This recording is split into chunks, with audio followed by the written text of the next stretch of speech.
এসএসসির group C নিয়োগ দুর্নীতি মামলায় চূড়ান্ত চার্জশিট আলিপুর আদালতে। চূড়ান্ত চার্জশিট সিবিআই এর 17 পাতার সাপ্লিমেন্টারি চার্জশিট জমা সিবিআই এর। শেষ বাজেয়াপ্ত নথি প্রমাণ নিয়ে চার্জশিট। 26 অগস্ট 5 অভিযুক্তের কণ্ঠস্বরের নমুনা সংগ্রহ সিবিআই এর। কণ্ঠস্বরের নমুনা ফরেন্সিক পরীক্ষার মধ্যেই চূড়ান্ত চার্জশিট।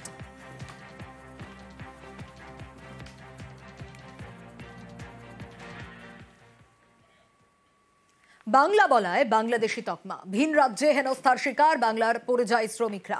এবার এ নিয়ে প্রশ্ন সুপ্রিম কোর্টের। কেন্দ্রীয় সরকারকে দেশের শীর্ষ আদালতের প্রশ্ন, এটা কি সত্যি যে ভাষার কারণে বাংলাদেশি বলে চিহ্নিত করা হচ্ছে?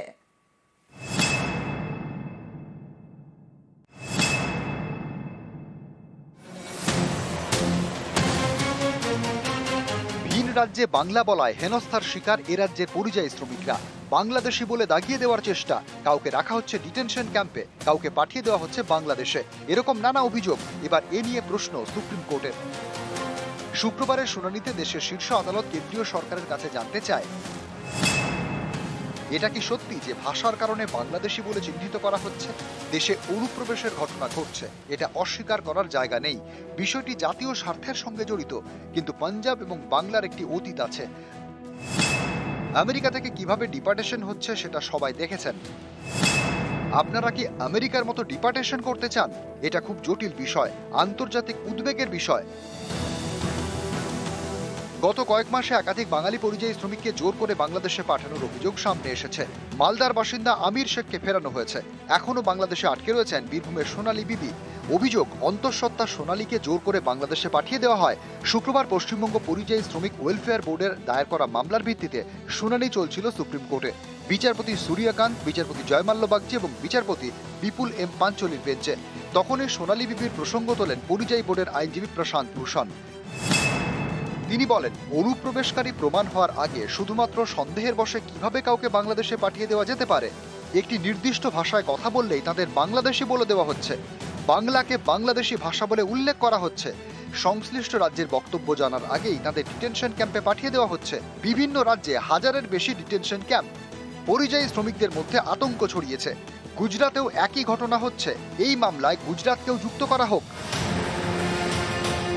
পাল্টা কেন্দ্রের প্রতিনিধি সলিসিটর জেনারেল তুষার মেহতা বলেন, সংগঠন কেন মামলা করছে, কেন ব্যক্তিরা এগিয়ে আসছেন না? কিছু সংস্থাকে কিছু রাজ্যের তরফে ব্যাকআপ দেওয়া হচ্ছে। দেশে সিস্টেমেটিক ইনফিল্ট্রেশন হচ্ছে। এর ফলে দেশের ডেমোগ্রাফি বদলে যাচ্ছে। এজেন্টরা অনুপ্রবেশকারীদের ঢুকতে সাহায্য করছেন, নথিও বানিয়ে দিচ্ছেন। জাতীয় স্বার্থের বিষয়, আতঙ্ক ছড়ানো বন্ধ করুন। এই মামলাকে রোহিঙ্গা মামলার সঙ্গে শোনা হোক। সোনালী বিবিকে ঘরে ফেরাতে কলকাতা হাইকোর্টে হেভিয়াস কর্পাস মামলা দায়ের করা হয়েছে। এদিন সুপ্রিম কোর্টের নির্দেশ, কলকাতা হাইকোর্টকে হেভিয়াস কর্পাস মামলা দ্রুত নিষ্পত্তি করতে হবে। সুপ্রিম কোর্টে মামলার পরবর্তী শুনানি 11 সেপ্টেম্বর। নিউজ 18 বাংলা।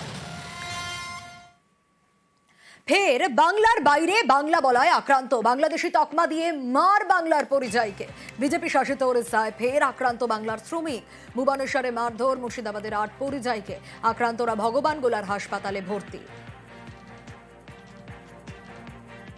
জনশতাব্দীতে 1:25 গেছিলাম ভুবনেশ্বর মহাবীরনগর, কাজে গেছিলাম। 12:30 1টার সময় 15-20 জন আসলো, সব লাঠি লাদনা সব কিছু নিয়ে। ওখানকারই লোকাল ছেলে দিয়ে আমার পুরো যত ডকুমেন্ট ছিল সব কেড়ে নিয়েছে। মোবাইল কেড়ে নিয়েছে, 3,500 টাকা ছিল তাও কেড়ে নিলে। দিয়া বলছে তোর লোক বাংলাদেশি। আসে মারতে লাগলো।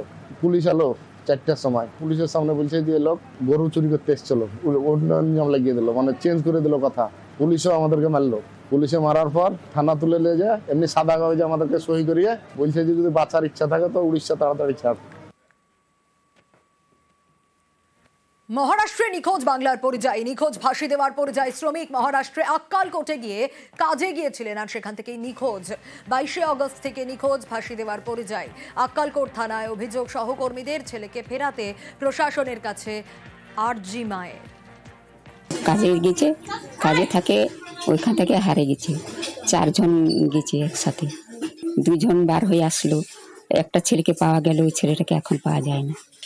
আমি বলতেছি যে প্রকার হোক আমার ছেলেকে আনে দিই।